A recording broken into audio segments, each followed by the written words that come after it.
High plank pose. Start in downward facing dog. Inhale, shift weight forward so that your shoulders are directly over your wrists. Spread your fingers wide. Exhale, press your heels back. Firm your shoulder blades against your back, then spread them away from the spine, drawing your sternum forward. Engage your core. Gaze at a spot on the floor 1 foot in front of you. Hold the pose and take 5 slow, full breaths. 1,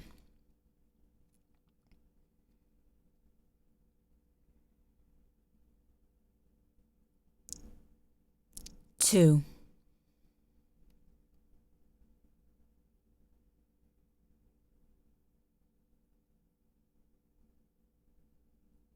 3,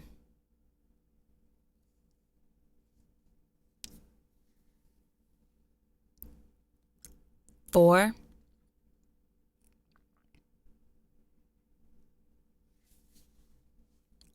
5.